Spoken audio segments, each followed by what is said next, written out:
Shalom, shalom. I want to start off by giving all praises, honor, and glory to Yahweh Bashem, Yahweh Shai, Bashem, Kakodash. Double honors to the apostles, the elders, and the men of great millstone, as well as those men who preach and teach the likewise doctrine.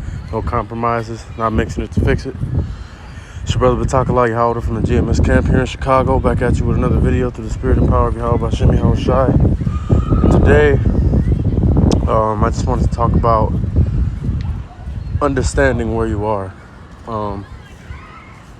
Recently I had one of my friends from the world. We still speak from time to time. This is one of my closer friends in the world. He's supposed to get married. And, recently he just ended up having to cancel the wedding about a month outside of when it was going to be planned. And, what people got to understand, man, is that we're not in a place where conventional wisdom is ruling the day. All right, at least when it comes to how a man thinks.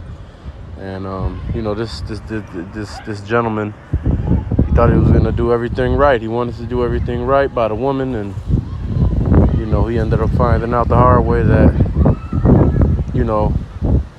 in this society things are different, man. The scriptures say that a man who begetteth a wife begetteth a possession. But it's the total opposite.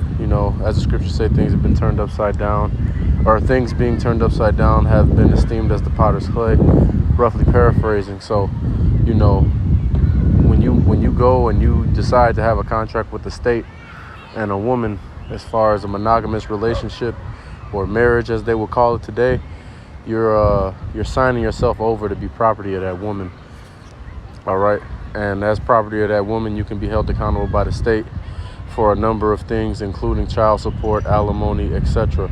All right, but let me get this first precept. This is Job chapter 10 and verse 22. A land of darkness as darkness itself, and the shadow of death without any order, and where light is as darkness. All right, and that's where we live. Okay, the way that things are supposed to be done, with Yahweh as the head of Yahweh Shai is the head of the man is the head of the woman, on down, that's frowned upon in this society. That's what the concept of feminism is, in direct confrontation with the natural order of things that Yahweh the Father set up. All right, and that we learn through Yahweh Shai. Those things are called misogynistic, or toxic masculinity nowadays. And you have to understand that when you're dealing with these women, man. And just to be honest, you can get whatever you want to get out of a woman without having to make any deals with the state or even deals with that woman. Now, if you're dealing with a Jake woman, it's certain rules and regulations that come with dealing with them, as we know. But, when you're dealing with the heathen women, as I would suggest, and as many other great men of the Lord have suggested, you got a lot of wiggle room to do what you want to do with this woman and get what you want to get out of this woman without having to really make any commitments, and definitely without having to deal with the state as far as your matrimony is concerned. All right, this is the book of Psalms, chapter 82 and verse 5. They know not, neither will they understand. They walk in darkness. All the foundations of the earth are out of course. All right, and like I said, this gentleman, he thought he was doing the right thing. He thought he was doing what he was supposed to do, and he thought it was going to be a happily ever after type of situation.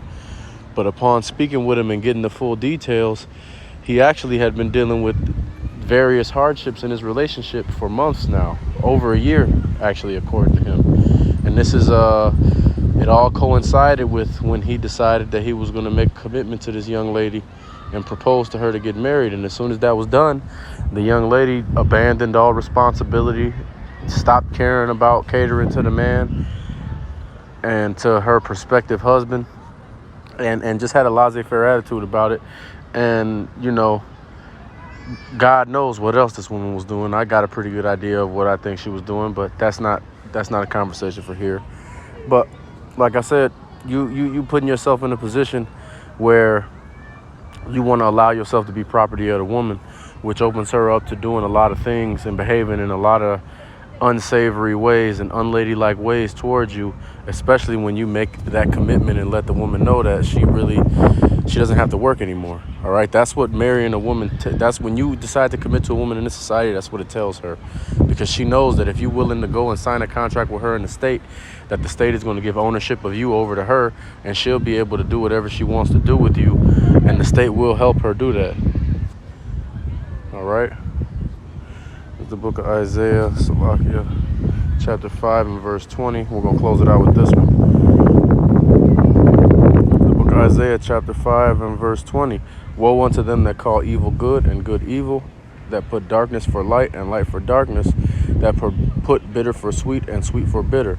See, all these people are going to pay a heavy price for what they're doing, because it's contrary to the will, the spirit, and power of Yahweh Shai. All right, so there is going to be a day of reckoning for all of these things, but until that day comes, you have to understand that this society was pretty much created as a prison for Israelites. Okay, and that's what it's going to continue to be. Now, of course, will the Lord give you some sort of I don't want to say rest, but some sort of mercy throughout your life, or a break here and there? Of course he will. Of course the Lord will allow you to meet a woman that you may enjoy spending time with, and he may set it up to where you can just spend time with her when you need to and get what you need to get, and that be that, and everything be cool. All right, but and various other breaks and little shows of mercy that we get throughout this society. Just being able to have leisure time still, and to enjoy ourselves within the law, of course. So there are a lot of things that the Lord will give to provide rest in a temporary sense. Okay, like I said, this is not our rest as a whole, but although we are in prison here, there are certain things where we can still enjoy ourselves within the rules of the law, of course. All right, but all those people that are reveling and profiting off of the things being turned upside down in this society, you're going to have to pay for that, man. Especially you women who are using and abusing men for whatever reason you see fit. And that's why you have to put the Most High first, man. Okay, when you put a woman first in your life, you're setting yourself up for failure. And that's really when you sign up with these contracts and start dealing with all of that shit, that's of the woman, man. Men ain't rushing and signing up to do that shit. Men do that because they think they have to do that to appease their woman and to get what they want out of their woman. But when you put the Most High first, man, he'll allow you to be able to get what you need to get without having to compromise yourself. All right? But you gotta focus on the Most High, man, because these women will drive you crazy and will put you in the loony house if you let them. But with all that being said, I want to give all praise, honor, and glory to Yahweh, Bashem, Yahweh Shai, Bashem, Rakakodash. Double honors to the apostles, the elders, and the men of great millstone, as well as those men that preach and teach the likewise doctrine. Shalom, Kwam Yesharallah, blah, blah, blah.